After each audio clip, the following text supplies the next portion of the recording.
कैसे फ्रेंड्स, आज की इस वीडियो में आपको बताने वाला हूँ रेजर टूल। रेजर टूल है क्या? जैसे कि सब जानते हो, रेजर टूल का मतलब होता है कि मिटाना। ठीक है, फोटोशॉप में भी सेम काम होता है कि रेजर टूल से आप मिटा सकते हो, डिलीट कर सकते हो। ठीक है, बट रेजर टूल में हमारे पास कई सारे ऑप्शन मिल जाते हैं। पहला हमारा सिंपल रेजर टूल है, फिर आता है बैकग्राउंड रेजर टूल, देन तीसरा जो हमारा है मैजिक रेजर टूल। सबसे पहले हम बात कर लेते हैं रेजर टूल क्या है। जो पहला ऑप्शन है, देखिए रेजर टूल में बिल्कुल सब कुछ सेम ही है, जैसे कि आप देखते चले आ रहे हो स्टार्टिंग से ही। हमारा ये ब्रश है, यहाँ से हार्ड डिस्क वगैरह चेंज कर सकते हो, ब्रश चेंज कर सकते हो। ठीक है, तमाम सेटिंग मिल जाती है हमारी। ये यहाँ से आप आके यहाँ पे चेंज कर सकते हो अपनी सेटिंग, जैसे कि मैं बताता आ रहा हूँ स्टार्टिंग से ही। यहाँ पे मोड आता है। मोड है क्या? देखिए मोड कुछ नहीं है। मोड हमारा एक आइकन आता है, जो यहाँ पे देखेंगे प्लस का साइन आ रहा है। ठीक है, इसी से आप चेंज कर सकते हो। इसमें ब्रश है, पेंसिल है, ब्लॉक है। सबसे पहले ब्रश की बात करें, ब्रश में हमें मिल जाता है ब्रश सॉफ्ट ब्रश मिल जाते हैं। बेनिफिट है ये ब्रश का, आप सॉफ्ट लेंगे तो आप हार्ड भी कर सकते हो। ठीक है, बट अगर पेंसिल आप लेते हो तो पेंसिल में क्या है कि ओनली हार्ड ब्रश आपको मिलता है। ठीक है, एंड ब्लॉक में हमें ब्रश नहीं मिलता, यहाँ पे देख सकते हैं। लेकिन आप यहाँ पे हमेशा ऑलवेज ब्रश ही यूज करें। ठीक है, ओपेसिटी जैसे कि आप जानते हो ओपेसिटी कितना है आप रखना है। एंड फ्लो भी हमारा बता चुका हूँ, फ्लो क्या होता है। देन स्मूथिंग की बात करें, स्मूथिंग क्या है? ठीक है, स्मूथिंग मैंने बताया हुआ है कि क्या काम होता है स्मूथिंग का।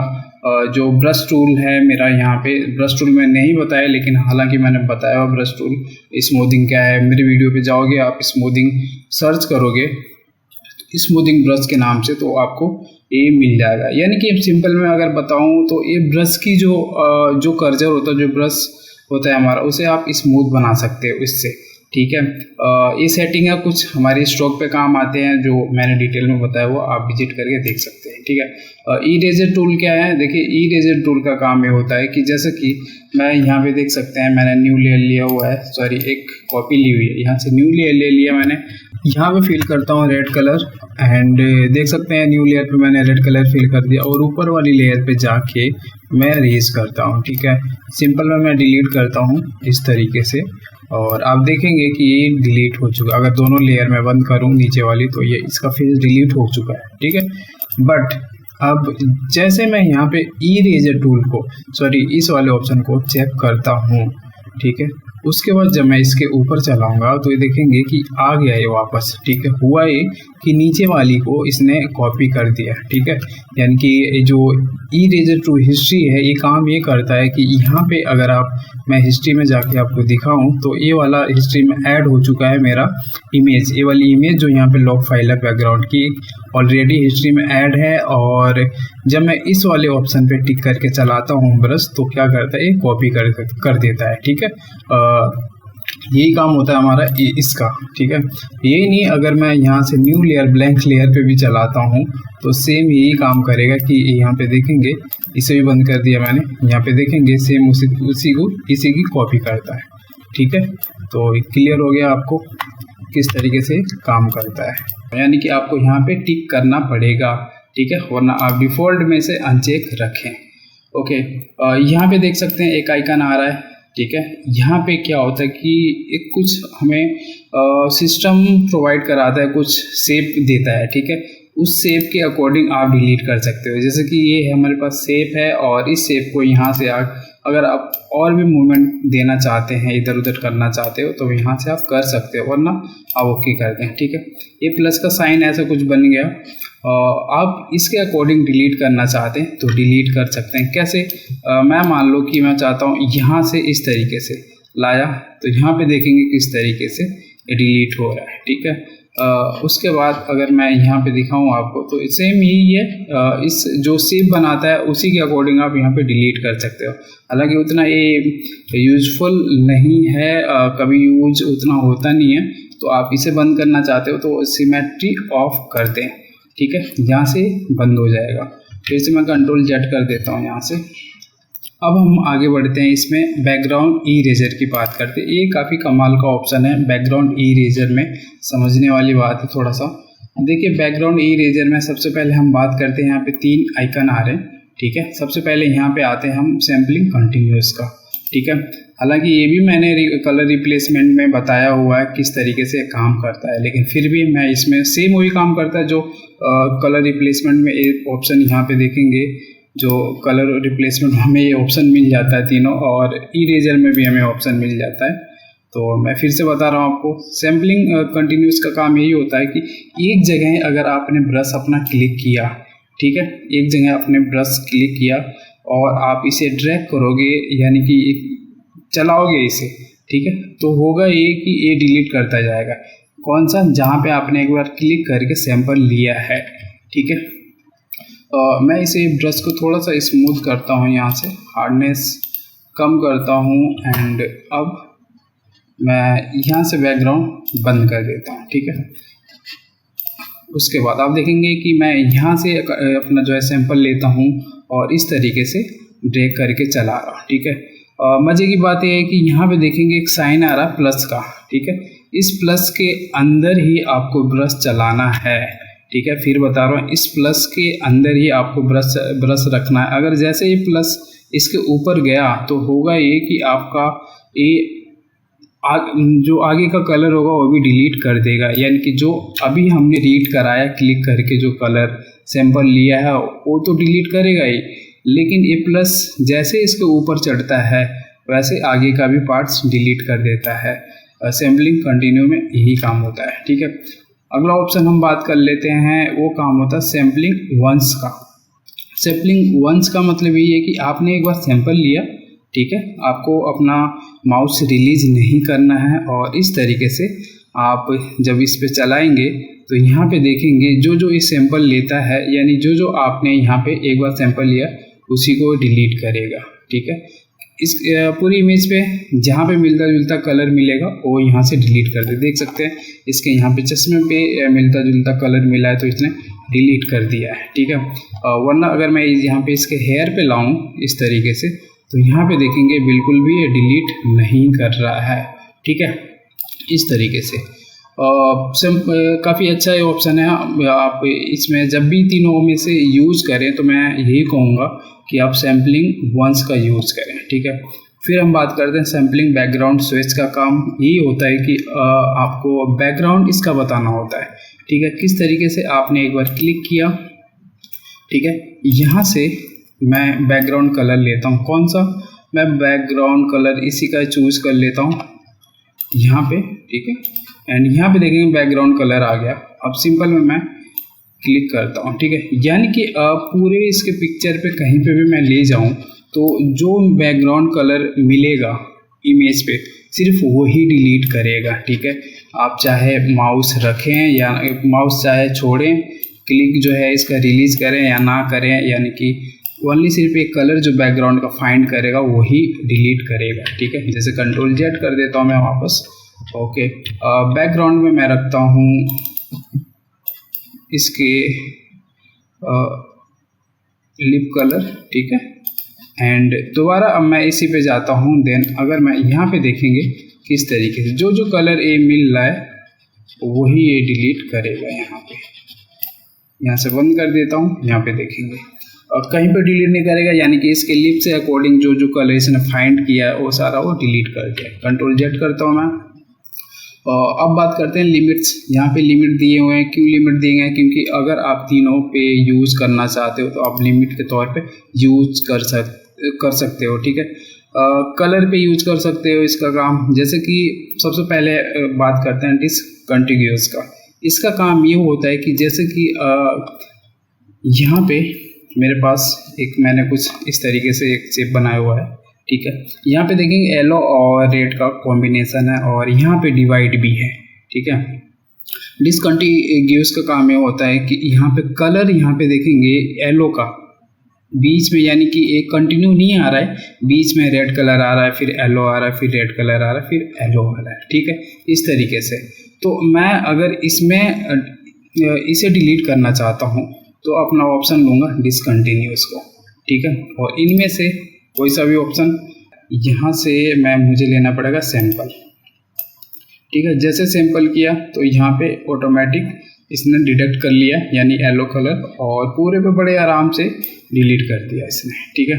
बट जैसे ही मैंने कंटिन्यूस किया, ठीक है, कंटिन्यूस किया, कंटिन्यूस का मतलब ये है कि यहाँ पे जो कलर है कंटिन्यू नहीं है, ठीक है, यानी कि बीच में यहाँ पे देखेंगे डिवाइड है रेड कलर का। तो जब मैं यहाँ से क्लिक करके इसके ऊपर ले जाता हूँ तो यहाँ पे देखेंगे कि हमारा ब्रश इतना आगे बढ़ चुका है, लेकिन एक कलर को फाइंड नहीं किया है, इसने डिलीट नहीं किया। लेकिन जब मैं प्लस ले जाऊँगा तब जाके डिलीट कर रहा है, ठीक है। जबकि मैं कंट्रोल जेड करता हूँ, जबकि मैं यहाँ से डिसकंटिन्यूस में करता हूँ, इस तरीके से ब्रश जैसे ही यहाँ पे इसके ऊपर चढ़ा वैसे डिलीट करना स्टार्ट कर देता है, ठीक है। क्लियर हो गया। अगर आपका कलर कंटिन्यू जा रहा है, ठीक है, तो हम यूज कर सकते हैं डिसकंटिन्यूस, ठीक है। एंड अगर आपका कलर डिवाइड में जा रहा है, ठीक है, अगर आपको कंटिन्यू ब्रश चलाना है, फाइंड करके कलर डिलीट करना है, तो आप डिसकंटिन्यूस का यूज कर सकते हैं, ठीक है। हालांकि दोनों काम वही हो जाता है, लेकिन कई बार हमें जैसे कि ग्रेडियंट में कई बार मिक्सर कलर होते हैं, तो हमें ये सिंपल में सॉलिड कलर में यहाँ पे मैंने बताया। अगर इसी पे मैं यहाँ पे बताऊँ, ठीक है, यहाँ पे देखेंगे इसके बीच में यहाँ पे हेयर भी है और कलर भी है, ठीक है। इसी पे मैं कंटिन्यूस करता हूँ, ठीक है, एंड यहाँ पे मैंने इस तरीके से ब्रश चला रहा हूँ, तो आप देखेंगे मेरा ब्रश इतना आगे बढ़ा हुआ है, लेकिन बट ये कलर डिलीट नहीं किया, ठीक है। लेकिन कंट्रोल जेड करता हूँ और इसी को मैं डिसकंटिन्यूस करता हूँ। अब दोबारा मैं इस तरीके से सेलेक्ट करता हूँ, तो यहाँ पे देखेंगे काफ़ी इसने स्मूथली यहाँ पे कैच कर लिया कलर और डिलीट भी कर दिया। तो आप समझ गए होंगे कि अगर डिवाइड होगा तो आप डिसकंटिन्यूस यूज करेंगे, अगर कंटिन्यू कलर होगा तो आप कंटिन्यूस यूज करेंगे, ठीक है, जैसे कि नाम है। और फाइंड एज का काम ये होता है कि वो सबसे पहले फाइंड करेगा, उसके बाद डिलीट करेगा, ठीक है। जैसे कि मैं इसे छोटा करता हूँ एंड किसी एक इसके फेस के किसी एक एरिया को मैं बड़ा करता हूँ, ठीक है, एंड रेजर्स मैं छोटा लेता हूँ एंड इस तरीके से मैं यहाँ पे पिक करता हूँ, ठीक है। अब यहाँ पे मैंने एक बार फाइंड कर लिया एंड इस तरीके से चलाता हूँ, ठीक है। और जो इसके मैचिंग कलर होगा वही डिलीट करेगा, बाकी ये डिलीट नहीं करेगा, ठीक है। यहाँ पे देखेंगे इसके हेयर पे मैं ले जा रहा हूँ तो ये डिलीट नहीं कर रहा, इसके नीचे भी ले रहा नहीं डिलीट कर रहा है, ठीक है। यानी कि इसके मैचिंग में जो कलर होगा जो फाइंड करेगा वो भी डिलीट करता है, ठीक है। यानी कि अगर मैं रेजर टूल में सबसे अच्छा ऑप्शन बताऊं तो हमारा ये सैम्पलिंग वंस का है और अपना जो है डिसकंटिन्यूस एंड कंटिन्यूस दोनों आप अप्लाई कर सकते हो, ठीक है। एंड टॉलरेंस की बात करें तो मैं एक बार इसे कंट्रोल जेड करता हूँ। एंड टॉलरेंस की बात करें तो टॉलरेंस का काम ये होता है कि कलर की क्वांटिटी बताता है, ठीक है। अब कलर की क्वांटिटी किस तरीके से, जैसे कि अगर मैं यहाँ से मैंने लिया मैजिक ऑन, ठीक है, इस तरीके से मैंने सिलेक्शन बनाया, तो यहाँ पे देखेंगे टॉलरेंस मैंने 20% है।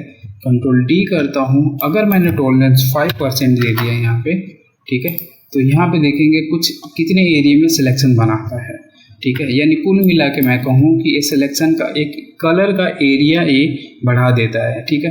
कलर रेंज जो होता है वो मैपिंग करता है। तो यहाँ से अगर मैं 50% टॉलरेंस देता हूँ और उसके बाद देखेंगे किस तरीके से इसे बढ़ाया हुआ है, ठीक है। तो कई बार ऐसा होता है कि हम चीज़ों को डिलीट करते हैं और टॉलरेंस जो होता है हमारा वो कम होता है। जैसे कि मैं यहाँ से कंटिन्यूस करता हूँ, यहाँ पे जब मैं ये डिलीट करता हूँ, ठीक है, तो यहाँ पे देखेंगे ये एक सैंपल यहाँ पे छोटा सा रह गया, ठीक है। इसके लिए मुझे यहाँ से टॉलरेंस यहाँ से बढ़ाना होगा इस तरीके से। इसी पे अगर मैं यहाँ पे टॉलरेंस मान लो 15% पे चलाता हूँ, तो आप देखेंगे कि ये काफ़ी मतलब स्मूथली में ये डिलीट नहीं हो रहा, कहीं कहीं पे इसके रह जा रहे हैं। तो इसके लिए मैं यहाँ से अपना जो टॉलरेंस है यहाँ से बढ़ा देता हूँ, तो होगा ये काफ़ी अच्छा ये रिजल्ट देता है, ठीक है। इस तरीके से आप कर सकते हैं। देन बात करते हैं प्रोटेक्ट फोरग्राउंड कलर। इसका काम ये होता है कि फोरग्राउंड में जो कलर आप रखेंगे उसको प्रोटेक्ट करता है, ठीक है। किस हद तक प्रोटेक्ट करेगा वो भी देख लेते हैं। कि मान लो कि मेरे पास मैं इसके कुछ हेयर के या इसके इस पैकेज का ठीक है। यहाँ पे फोरग्राउंड कलर में ये वाला रखता हूँ, ठीक है। मैंने इसके चश्मे का कलर रखा फ्रेम का। अब उसके बाद मैं इस तरीके से जब मैं इसे डिलीट करता हूँ तो यहाँ पे देखेंगे कि ये डिलीट हो जा रहा है, ठीक है, आसानी से डिलीट हो जा रहा है। लेकिन जैसे मैंने यहाँ पे क्लिक किया तो उसके बाद यहाँ पे देखेंगे जब मैं ले जा रहा हूँ ब्रश तो वह कमाल का इसके ऊपर मैं ब्रश चला रहा हूँ बट ये डिलीट नहीं हो रहा है, ठीक है। मैं क्लिक करके भी इसके ऊपर चला रहा हूँ तो ये डिलीट नहीं हो रहा है, ठीक है। तो ये है कि कुछ हद तक हमारा सॉलिड कलर पे काफ़ी अच्छा रिजल्ट दे देता है। कंट्रोल जेड कर देता हूँ मैं, कंट्रोल डी।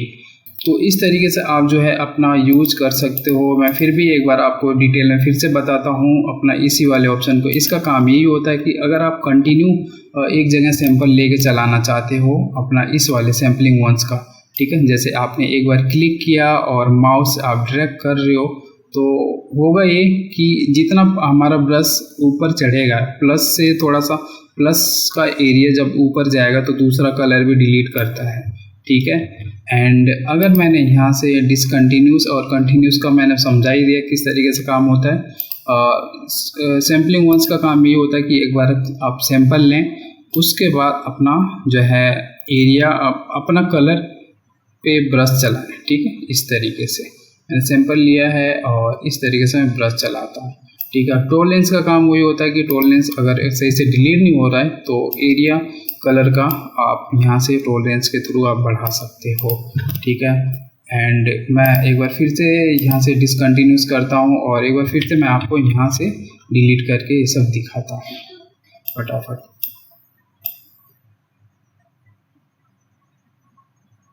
तो यहाँ पे देखेंगे मैंने टॉलरेंस यहाँ पर ज़्यादा रखा हुआ तो एक इसके बाल जो हैं डिलीट होने के चांसेस हैं, ठीक है। तो मैं यहाँ टॉलरेंस जो है 28% करता हूँ।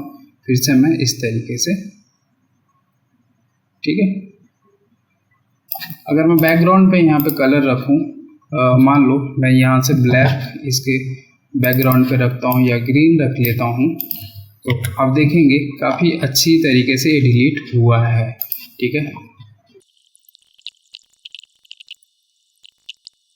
तो इस तरीके से आप जो है अपना बैकग्राउंड रिमूव कर सकते हो, ठीक है। फाइनली अगला ऑप्शन जो हम चलते हैं इसमें इरेजर मैजिक इरेजर टूल, ठीक है। मैजिक इरेजर टूल का काम होता है इसे कंट्रोल जैसे मैं इसकी कॉपी लेता हूँ, इन दोनों को मैं क्लोज करता हूँ, ठीक है। मैजिक इरेजर का काम ये होता है कि अगर मैं सिलेक्शन बनाऊँ तो यहाँ पे देखेंगे कुछ ऑप्शन आ जाता है। टॉलरेंस हमारा वही है, एंटी एलिस पे हम टिक रहने दे। इसका काम होता है कि काफ़ी डिटेल में इस जो है तो जो स्मूथनेस है वो देता है, ठीक है।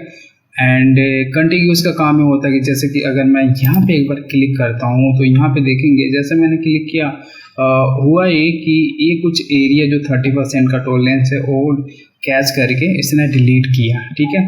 एंड जैसे मैंने इसे यहाँ से कंट्रोल जेड कर दिया, अब मैं यहाँ पे अनचेक कर देता हूँ कंटिन्यूस का और दोबारा जब मैं इसे क्लिक करूँगा तो यहाँ पे देखेंगे किस तरीके से इसने रिमूव किया है, ठीक है। एंड टॉलरेंस अगर मैं यहाँ पे 10% रखता हूँ उसके बाद मैं आपको दिखाऊं तो कुछ इस तरीके से काम करता है, ठीक है। एंड आप इसे कंटिन्यूस ही रखें, सैंपल ऑल लेयर आप टिक रहने दें। कुल मिला के मैं सीधे से आपको एक बात बताना चाहता हूँ कि मैजिक इरेजर इनका उतना यूज नहीं होते, ठीक है। अब बैकग्राउंड सिंपल में अगर आप थोड़ा बहुत रिमूव करना चाहते हो तो कर सकते हैं, ठीक है। बैकग्राउंड इरेजर का काम होता है और बहुत ज़्यादा होता है। तो जैसे जैसे आप फोटोशॉप परफेक्ट होते जाते हो कई सारे ऑप्शन मिल जाते हैं आपको एक ही काम को करने के लिए। तो इस वीडियो में इतना ही था, मिलते हैं अगले वीडियो, तब तक के लिए bye, have a good day.